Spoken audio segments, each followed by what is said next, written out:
Hey y'all, come on in, give yourselves a hug. You all right? If you are tuned in right now, I want to let you know that you are a super dope person and I am super excited to have you here with us today. I am sitting here with the great Nell. My name is Tanisha, by the way. If this is your first time here, welcome to the Bruised Flowers podcast, where we have candid conversations with totally courageous people who share their personal stories of being survivors at life and in business. Yeah. So, what's up, Nell? What's happening? So Nell works next door to me. He is a barber. He is also a hometown friend. We're both from Cleveland. Shout out to 216. Hey, the land. So go ahead and introduce yourself again on your own to our guests. Okay. Well, our audience. I keep saying our guests. Well, are they guests? Yeah. Well, all right. Well, my name is Nell. Nell Brown to be exact. I am a barber. It's my passion, man. I like doing what I do. That's what kind of really it about me. Like, I mean, if you know me from Cleveland, then you would know me. If you don't, I grew up on 105 in St. Clair. Went to Maple Heights High School. Graduated 2011. You know, shout out to Mustangs. You went to Maple Heights? Yeah, caught the 40 every day. Oh. Caught the 40. If y'all from Cleveland, y'all know about the 40 bus stop. But it's like it take you from one side of the city to the other, just like if you was going on a one. So, those are the only buses I ran with in my time. So, from Cleveland, Ohio, St. Clair, went to Maple Heights. I ended up, I'm a barber. So now we down in Florida. Tanisha down in Florida. We right next door to one each other. That's the crazy part, man, because you never know where life gonna land you. So we are right next door to each other, and we motivate each other, man. So support her on our podcast. You see, I'm on here. I'm a barber. Thank you, Nell. So let me tell y'all how I discovered that Nell was from Cleveland. So I'm coming into my yoga studio. He's outside with the other barbers talking. And I noticed he's a new guy, of course. And he gets to he said something. What did you say? You was like, it's on in, or you said something like, you said something. And I was like, where are you from? And he was like, oh shit, I'm from Cleveland. And I was like, I knew it. It's just a certain lingo, a certain twang we have, like a certain, So that's cool. That's just cool to feel like I have somebody back from home, which I do now. So thank you for coming on. Oh yeah, most definitely. Now I definitely know a lot about you. So tell us how you even ended up down here in Florida and what started you into barbering. Okay. So I'm gonna do a little bit better than how I kind of explain myself. So I graduated high school. I was doing music. So I never really wanted to be a rapper or anything like that. I kind of just fell in love with the art of music itself. So I went to college, and shout out Cuyahoga Community College, or Tri-C if you're from Cleveland. Yes. Went from studio engineering. That was cool. I had a couple friends that was rapping, and I tried to make them an artist. So obviously I'm a manager. It didn't work out because the plan that I had, they ain't have for themselves, so that wasn't gonna go.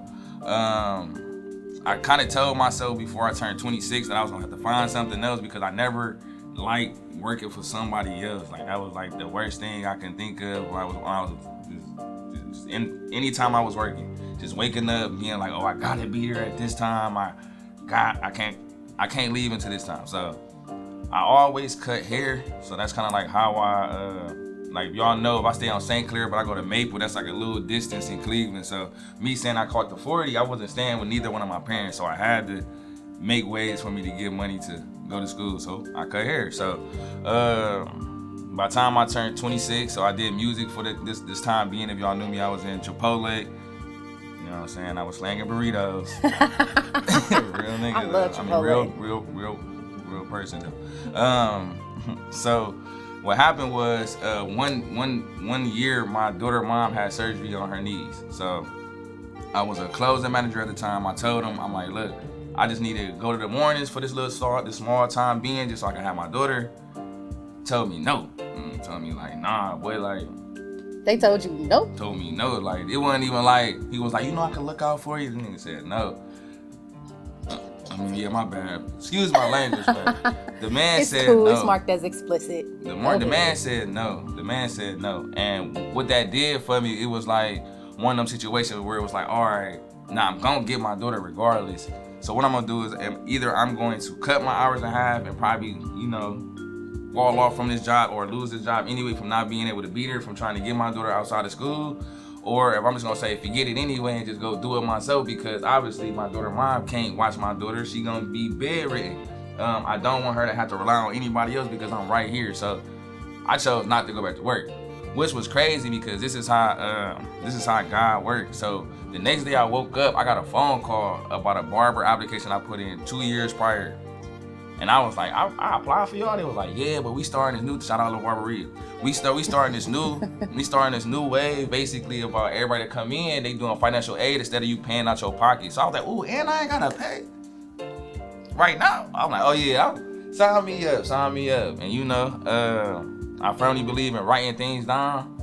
I wrote my plan down, and I told people while I was in barber school, I was branding myself.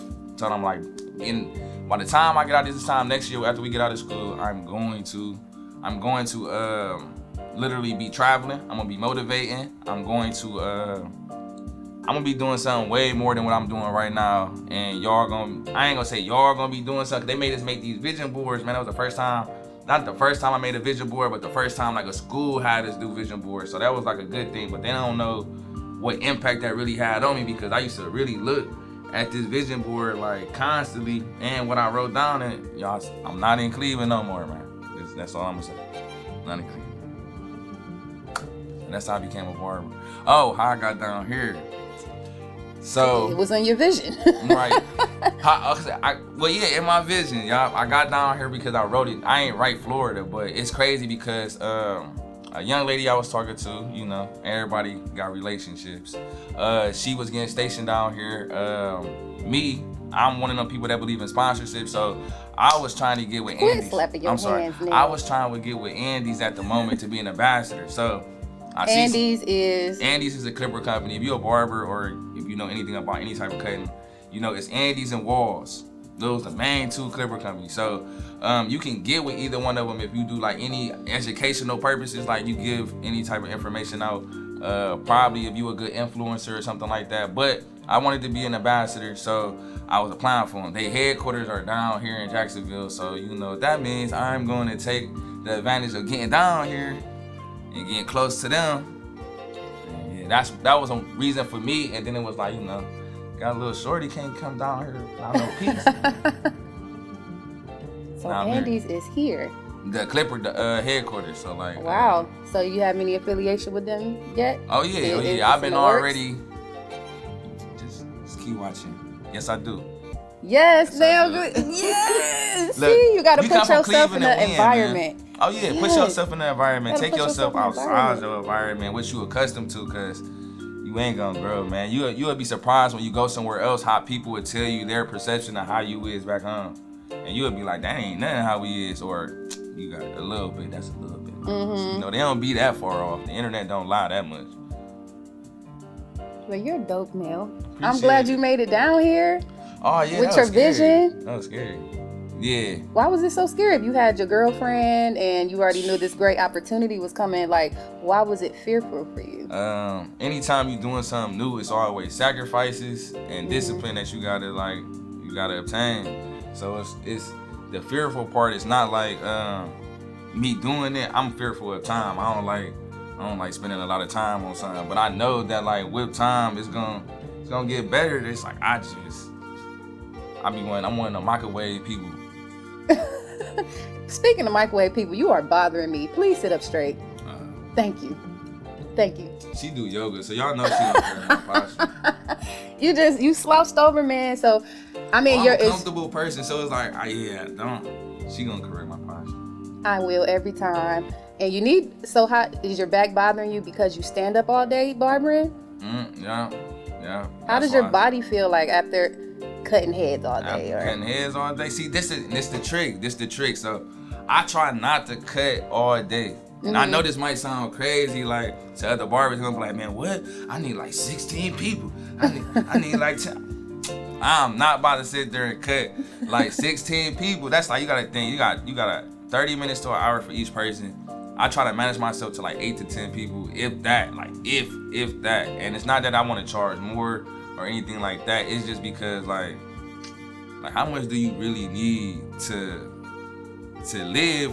You know what I'm saying? A life that you're trying to live, but like then it's like, how much do you need to just live so you can do something else? Like I plan my life in different ways. Like I can explain it like deeper, but I ain't gonna go too deep. But all I'm saying is like, I don't try to cut a lot of people. But my body feels overwhelmed no matter how many people I cut, because I don't even understand it. So is barbering truly your passion, or you want to eventually step into something else, like another motivation field? is truly my passion. I actually motivate me right now. Come on, motivate you right now. Motivate me. If I was a person just walking past you while you outside of the barbershop, right? Looking down, hanging my head low, like you see me every day, I ain't got nothing going on. Okay. Like, what would you say to me? What would I say to you is like, what would be, I would probably ask you a question. You know, I love introducing myself, but then I love communicating with people, so I love hearing their story as well. So prime example, one of the questions would be kind of similar to like the title of your podcast, like a bruised flower. Like, what is stopping you inside from showing the outside who you truly is? And the simplistic way of thinking about it, the way I approach it, is basically saying like, a lot of things that we go through, we can't control. So I don't look at success, I don't look at failures the same way as a lot of people. I look at it as far as like, what is needed from me to be the best me? Because we are reflections of each other, man. I don't care what you doing with anybody around you. If I'm gonna motivate somebody, it's like, it depends on the circumstance with this person, but it's really, I'm coming with that question, like, what is inside you that's not showing your outside you, like your true self, or not even just your outside you. I don't want to say that to confuse people, but the outside people, like the appearance, because we do things for looks of others, like without us even trying to be.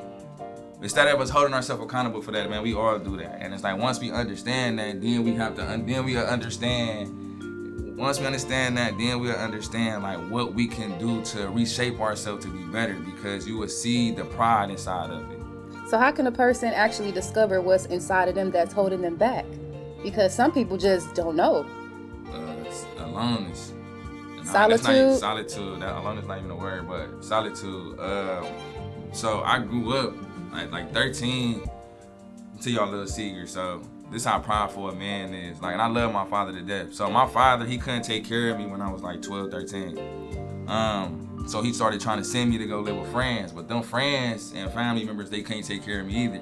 Instead of him just being like, going back to my mother, like, hey, I can't take care of our son, I'm struggling, you know what I'm saying? Take care of him until I get myself back together.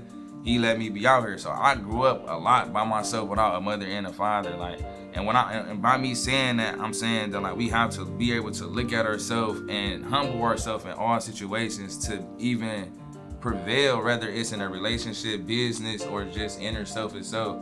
So that'd be like my answer to that question. You was out here. Oh yeah, facts. I was out here. So what did you do? Like, like, your mindset is crazy. So did you have like a person or a mentor growing up, or even now, that instills those kind of values into you? Not quite. So I had two little cousins, Mario and Marie. So at the time, I used to get them into a whole bunch of BS. God forgive me. I used to get them into a whole bunch of BS, man. Marvin, he Flocka, he already know. It get crazy, like he get crazy. But I really, J. Cole said it best. I really looked up to like Uncle Phil. I really looked up to, Martin. I looked up to. I had to imagine people because it was. You had to imagine people doing what or being what? Whatever I needed. So I would say this. So like when you, I'm living on miles at this time. I'm 13. So you gotta think that's 9th, 10th grade year of high school. I'm not with neither one of my parents. My father's taking my phone because he don't want me to let my mother know that he can't do this. Or I'm staying with my auntie, and my auntie told me straight to my face, like, I don't have enough food to feed you as well. Understood. My father not coming, bringing me money for bus tickets or anything like that. So, mentally, you know, you have to look at your surroundings. So, the mentors and the people that I created mentally to help me out was people that I feel like would tell me not to do something, would tell me, we'll do this, or basically like this fire right here, this gonna be hot, don't touch this. Like, because people wasn't doing that. It was people showing me how to go do things that I was like, well, I don't really, like, I hate hand-in-hand transactions, if you get what I mean. Like, I hate hand-in-hand transactions. People try to show me hand-in-hand, I'm cool. I turned into a bully for a minute, but I wasn't bullying, and it's crazy. I wasn't bullying people because I wanted to bully people. I was bullying people because I was needing what they had to get to where I was trying to go. So I used to fight people, and I ain't even like a true fighter, though. I'm a lover for real, yo. I smile a lot. I was fighting people just so I could take their bus pass because they was catching. I'm on 164 mile. You know what John Adams at? That's like right down the street. Boy, you can walk there. I'm about to take this bus pass so I can go over here, catch the 15, and go catch the 40 right up off Lee Road to Maple, man. And still all our streets in this podcast. You Go see ahead. what I'm saying? And the only thing I'm saying is like how would you like picture a mindset of a person that's 13 and that's what he was doing? And it was, I'm fighting all my little cousin friends, they older brothers, all type of stuff. The only thing I'm taking, I'm not stealing anything from. I'm selling like $2.50. I'm selling like just the double bus pass that you just boiled. Like, wow. You see what I'm saying? I'm not taking anything crazy from you. I'm not stealing your cell phone. I'm not trying to take your J's. I'm just trying to take money so I can get to high school. My father came and got me like 2 months before I graduated high school. And I was already like damn near in my own apartment. Like, graduated high school, like my daughter mom, she was staying with me since she was in 11th grade. Like, was she out here too? I mean, I guess she was with me. Like, dang. Like, I mean, we weren't doing nothing crazy. Like, I wasn't heavy in the streets. I wasn't out here selling drugs, none of that, y'all. I promise y'all. I was working for Plain Dealer. I was rep. I had my cousin doing some crazy stuff. So I was making some money off of selling like phones and other stuff in school. Y'all know, y'all caught some stuff from me. But on the back end, I was really chill though. Cutting hair, lining people up, and you know, that was it. That was it. Do you consider yourself a bruised flower? Oh yeah, facts. I've been kicked. You've been kicked? Look, man, life teaches you things, man, and you don't know what they showing you at the moments, man. And I'ma literally say, you know, from being in a position where it was like, man, if anybody remember, man, they remember me coming to school with the same Texas orange shorts on for like 3 weeks straight. I remember Devin, shout out Devin Gooden, man, this is my dude, bro. Like, he gave me like 3 pair of jeans when I was in high school. Like, the dude walked up to me and was just like, bro, like, I still bought it. Like, I told you I was doing stuff, but I was one of them people, like, I knew how to like detach myself from material. So it was like, I remember one day, I remember when I first bought some polo boots, it was like, man, I just grinded myself all the way up, just got me some polo. This dude, Chris White, I came here and he was like, ooh, Nell, I see you finally got some boots. Nah, I hated Chris, man. So by him doing that, man, you know how you feel good about yourself, and then somebody do something, it's like, take you down. You just want to whoop on him. But Devin gave me like 3 pair of pants, man, and that, it kind of showed me like you ain't never alone, though. And me and Devin, we ain't always talk. We weren't like the best friends in there, but like you was never alone though. And nah, I ain't like that no more. But I still know how to detach myself from materials, man. It's a good thing to be able to do that. When you can detach, it's like detaching yourself from social media. You have to be able to do that to see life for truth for what it is in your life and other people's. Shout out to Devin. Yeah, Devin. Devin, you're super dope. Like, he dope. That's big of you to be in high school and you just looking out. Yeah, he was dope. Shout out to I ain't never had no Hollister pants after that either, though. Well, you don't need none. It'd be too little now. Yeah, fact. So, after barbering, what do you see yourself doing? It's the mindset, man. Like, depending on where you going in life, it's mindset. So, in barbering, I'ma still be in barbering, but I tell myself daily to keep looking at everything I do, especially that's inside barbering, and how can I make the people that's in my position life or our jobs more simplistic. So I don't want to cut hair for the rest. I don't want to be 60 cutting hair. Like, don't y'all hate? Like, come on. Like, what type of dude, if you really like 50 in the barbershop still cutting hair, like you kind of moving backwards. By that time, it's like I'm looking into the barber industry, right? And I'm trying to create something that's gonna sit longevity and outside of cutting hair. So outside of cutting hair, out of barber, I'm gonna be speaking. I want schools. I never wanted to open a shop. I'm not about to deal with trying to get a group of grown men together on one accord when y'all can come sign up and be on the same accord. But then I can help you in the midst of that get to where you're trying to go. Mm-hmm. So like I said, I really just want to teach and motivate. But I know you got to create income. So I don't want to create jobs for myself. I use barber to sustain myself, but I use my mind to create other income. So I don't want to tell y'all my idea though. But don't tell the idea. No, I ain't gonna tell the idea, but yeah, the thought of it is just like in barber, they make if you either make appointments or you a barber, you know what Squire is. It's a million booking apps out here. The cut, style, seat, but why did they make Squire?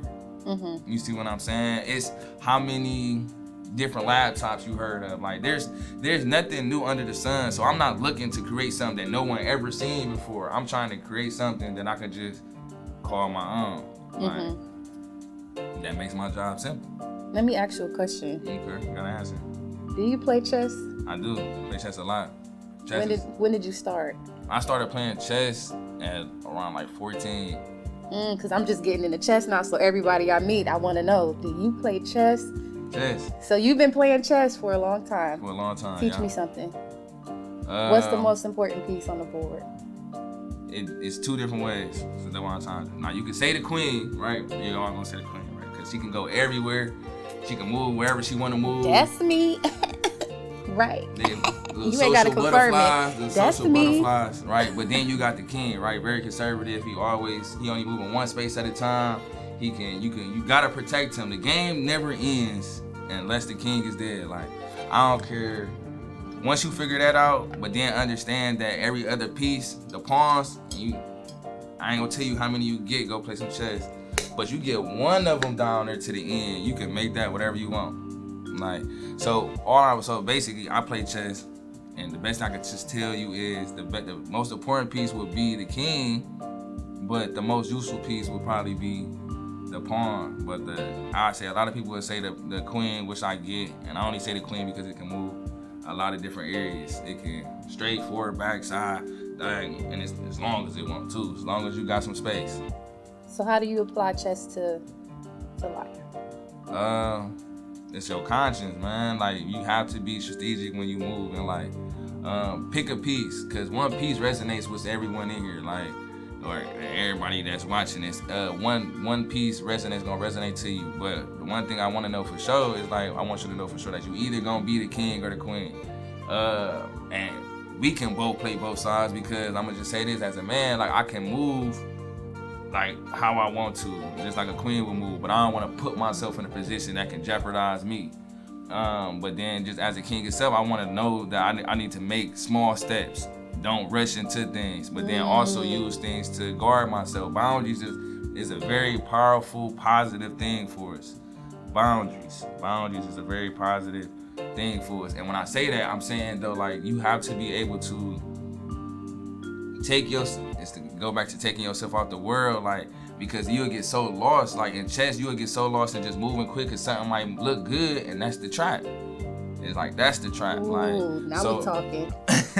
So it's like what you want to do is you want two different players, man. You got attack players, you got defensive players. Like me, I like being on the defense. I'm one of those people that's like, I want to open you up, and then I hit you. It's like you talk to somebody that do 52 blocks that got out of prison, they'll tell you it's about exposing your opponent's openness. So if they sitting there attacking the whole time, obviously they not defending something. And that's my traps. So instead of me, I apply it to life. I'm gonna try to make it more simplistic. I apply it to life by being defensive, aware, and just being strategic on the moves that I make and the pace that I use, or the pace that I make my moves. You seem like you're the type of guy who will relocate to a different country. Oh God. Am I accurate? Yes, ma'am. Why am I accurate? Because I just see it like. Because man, when you look into the world here, it ain't nothing here for us. Like, well, not the, I'm gonna say the world here, but if you look what's here for us, it ain't really nothing here for us. It's like it's nothing good and well, it ain't nothing perfect, but Say it's it. a business. It's a business here, man. It's like In the United States or in the United States, but just like, don't you want to just be closer to life itself? Like, it's like when we hear, and we so expensive here, man. It ain't expensive nowhere else for real. But see, when you look at it and you think about like how much they putting into just keeping us here for their self gain, how nothing here rise us up as one. Like, it's all just a pull apart, a tug of war here. Like, it's so much oppression and pain that go on here. Like, it hardens me to be here. I look as far as like leaving as like man, it's like this. Like, how free would you be if you worked to try to save money to be free? Like, I don't care how much you was making. You was well, like, hold on, wait. I'm sorry. Please say that again. How free would you be if you were still working to save money to be free? I probably ain't saying it verbatim, but no, I get it. Oh yeah, like, I mean, the one thing I'm saying is like I want to leave. Like, I just want to leave because one, knowledge.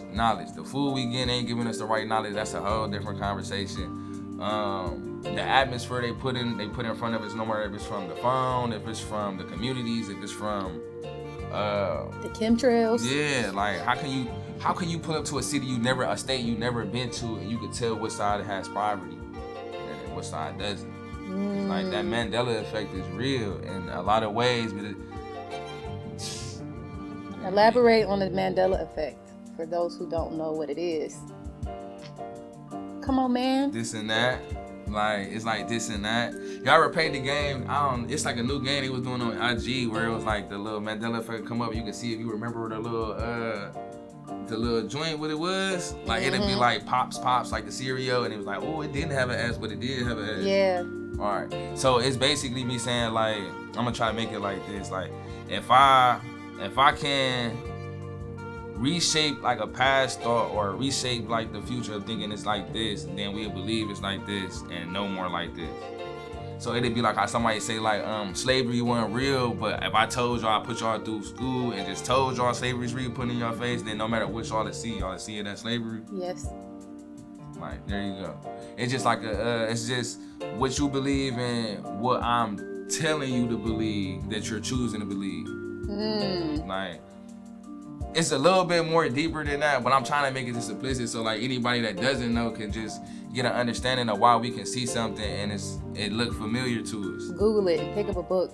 Dive into it, because it's man. real, the Mandela Effect. I'm telling you, I was reading when I was 13. This whole time I was alone. So I slept on bus stops, all type of stuff, and I read. And I promise you, like, I don't know all the words in the book, but it does something for you, you know what I'm saying, mentally, because it expands your horizons, man. You start looking at things different. You start noticing things different and understanding things like better too. I ain't gonna lie to you, like way better. Better. Nell, you're pretty cool, man. You know, I try to be, man. I didn't know you had all that up there. Huh? I got a lot up here, man, because I was trying to be, I don't know what I was trying to be growing up, man. You was just finding your way. Finding your way, and it's like when you don't know, where do you go find it out at? You gotta look within. You gotta seek the books. knowledge, and it's in books. It's in books. How many books have you read this year? 2. How many did you read last year? I don't know. A lot? Probably not a lot. I would say, if anything, roughly, I would say about 4 or 5. I was kind of slacking. Well, that's a lot year. to most. Yeah, I was doing a lot of more moving around, so that was on me.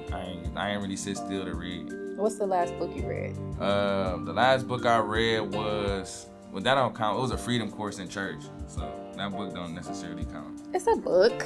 Yeah, it's about the two trees in the Bible: the tree of good and evil, the tree of knowledge of good and evil, and the tree of life. So, in the book, it's called Freedom. It's just about the 2 trees in the Bible, which is the tree of knowledge of good and evil, and the tree of life. The tree of life would be Jesus, Yahshua, however y'all want to say his name, Yeshua. It's just his walking in his consciousness. For the people that spiritually woke, if y'all know about, it'll be Christ consciousness.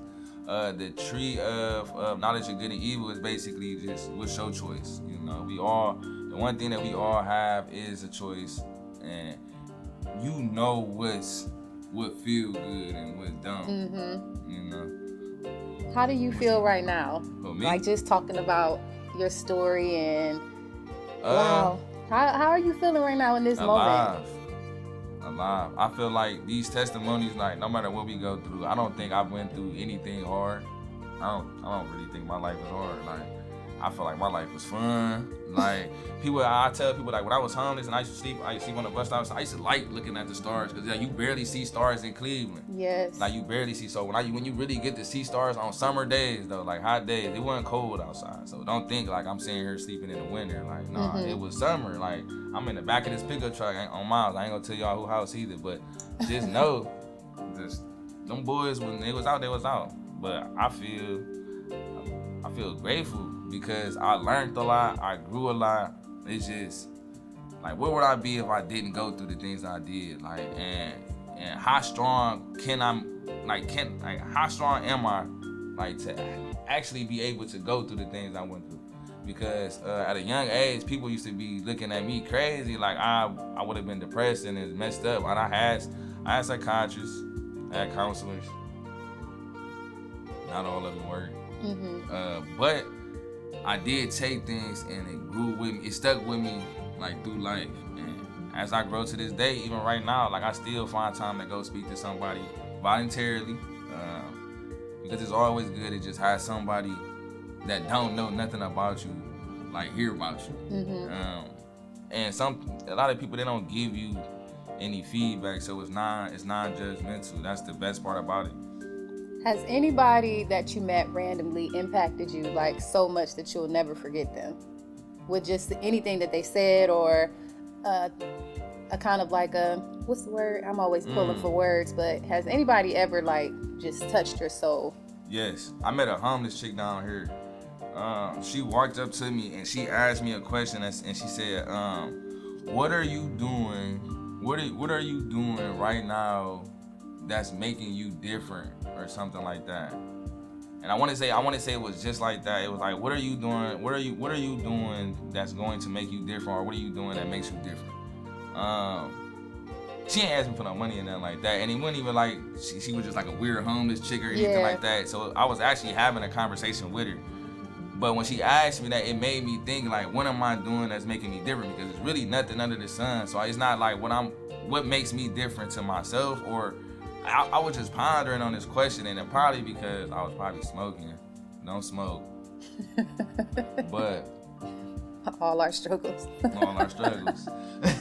But I'm saying it messed my mind up because I couldn't process it at that moment. Like, why is she asking me, like, what am I doing that's making me different? Like, that's gonna make me different. Like, I'm just different. Like, but am I? Like, it's so it's like I usually meet people, and when I meet certain people, certain things don't expect me. Like, if I meet a man with a suit on, if he says something intellectual, it's not gonna surprise me. But when you meet somebody that you think will be singing, you know what I'm saying? I ain't even gonna make no jokes like that. If you meet somebody and they look like they wouldn't be about what's about to come from them, that's usually the surprise like that get me, because I didn't see that coming from her. Like, especially like a question like that, and she was so serious. She wrote it down and everything. That's what really, like, she had a little notebook with her, and I was sitting there just like, oh, okay, like this, like, okay, like I don't even know how to process this, and I don't even think she was doing it for me. It was just, I'm one of those people that take, like, I don't know what they call them, empath, like empath. Like, I take like the energy of others, and it become like my energy. Tell them to call you back. Oh yeah, you gotta clients, man. Mike gotta wait. Oh yeah, he probably about to tell me people. 1st and 10. Man. Shout out to 1st and 10, the best barbershop in Duval County. That's it. Come on, visit them on Normandy. What suite y'all in? What unit?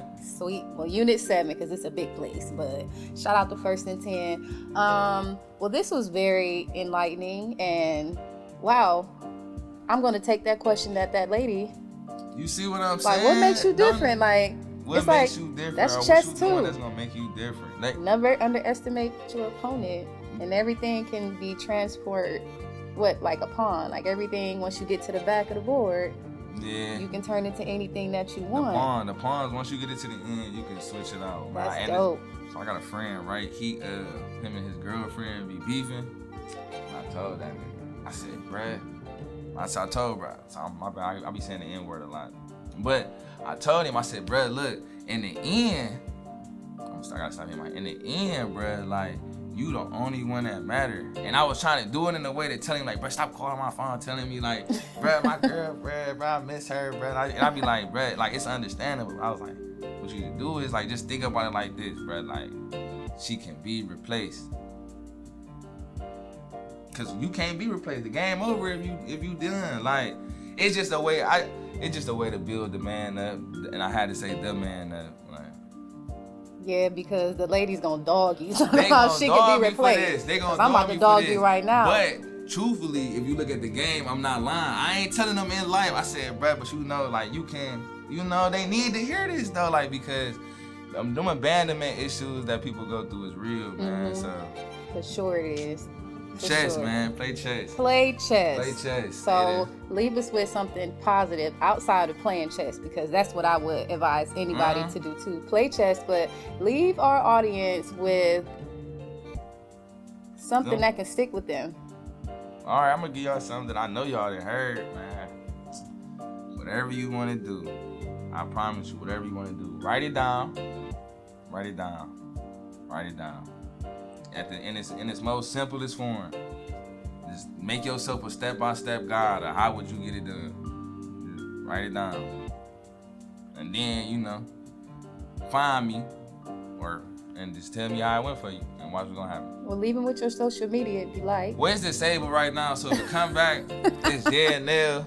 I ain't do nothing. Instagram, if they see this, Facebook, give me my stuff back, cause I don't know. I woke up in the morning and it was gone. But it's Nell or Book with Nell.